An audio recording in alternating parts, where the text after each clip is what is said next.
President Mooney, honored guests, members of the board, faculty, parents, friends, and fellow graduates. As many of you know, I'm a bit older than the average college student. Next month will make it 10 years since I graduated high school. Some of you have asked me why I waited so long to come back to school. The simple answer to that can be encapsulated in 2 words: self-doubt. I figured for my speech, I would share my story of the utter destruction of my confidence in high school and the total reconstruction here at Franklin Pierce. At some point during my teenage years, my self-confidence began eroding, as is the case for many at that age. But for me, I never regained it, and it got so bad that I entered this cycle where I constantly kept telling myself that anything I had to say or write was not worth anyone's time. My teachers would assign us essays and projects, and I would say, nope, I think I'll go snowboarding instead. That way, I wouldn't have to face the tidal wave of criticism I had convinced myself I would have received. But somehow I got my diploma. Not that it did any good in making me feel accomplished or ready to do anything with it. College just felt like an impossibility for me. So for the next 6 years, I was intellectually stagnant, and I absolutely hated myself for it. Yet at the same time, I very slowly built up this desire to rectify that inaction and do something worthwhile. And that's when I came to Franklin Pierce. 4 years ago, my kind and strong and extremely patient mother dragged me on a tour here, and I saw for myself that this place was not nearly as intimidating as I had originally thought. The campus was nice and quiet and open, the classrooms were small. It seemed to be a perfect fit, so very shortly after that, I decided to come here. I still thought that I would go down in flames and flunk out immediately, but at least I could say I tried. When I started here freshman year, it was definitely challenging, as I'm sure it was for many in one way or another.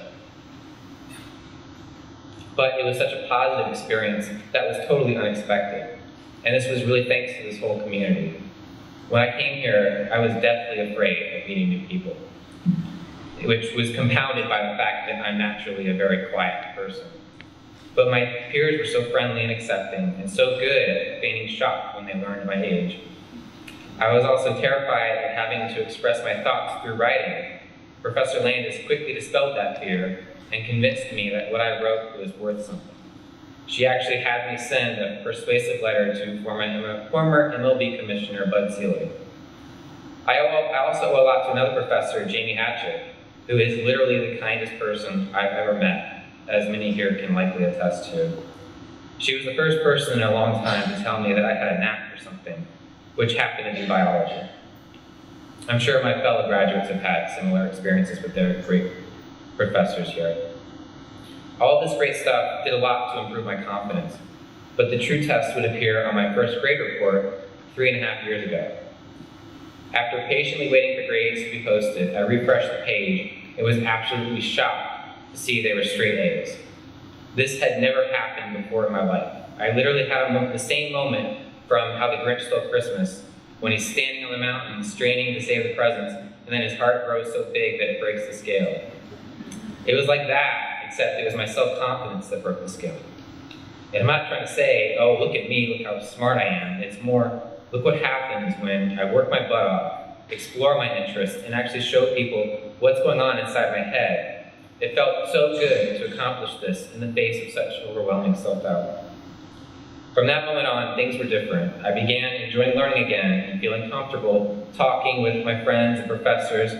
Those that had classes with me know that I'm not afraid to speak up and blurt out answers, even if I'm totally wrong. I probably did this too much, considering the few times when the professor had to tell me to shut up and give others a chance to answer, which is totally understandable, no hard feelings. It's just that I've established this passion for biology and research that wasn't ever there before, and I like being involved. I've enjoyed the conversations I've had with my favorite professor, Dr. P, even though half of what she says flies right over my head. And it's not only learning that I've come to enjoy, but teaching as well.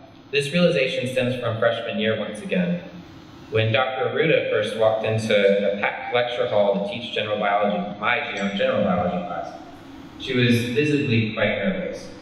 But as soon as she delved into the material, a switch flipped and she overcame the nerve and did an amazing job for us.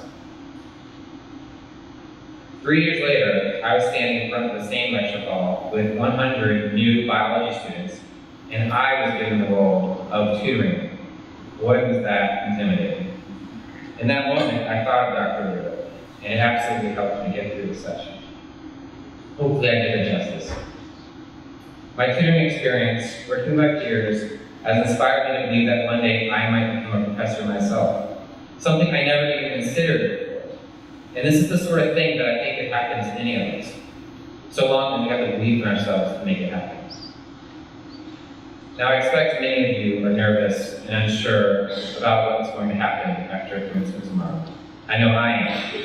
I'll be going off to grad school at UNH, and it will be a huge change. But take it from me that you don't have to follow some predetermined pathway. Don't feel obligated to start a career by a certain age, start a family by a certain age. There have been many successful people who have taken unconventional paths. I think I would include Dr. P, Dr. Bennett, Dr. Blackman in that category, and they seem to be enjoying life. So if you're still unsure about what you want to do, it's okay. You have plenty of time to figure it out. If you see an interesting opportunity come up that might not be what you were expecting, explore it. And obviously, if you're already on the path that interests you the most, there's no reason to stop now. Whatever the case, just know that you guys really are smart and that you should have the confidence to do what feels right. Because at this school, this community can bring me from a scared little person brimming with self-doubt to a bigger, more confident, and still quiet person joining you on the stage tomorrow. Then you truly have nothing to worry about. Thank you.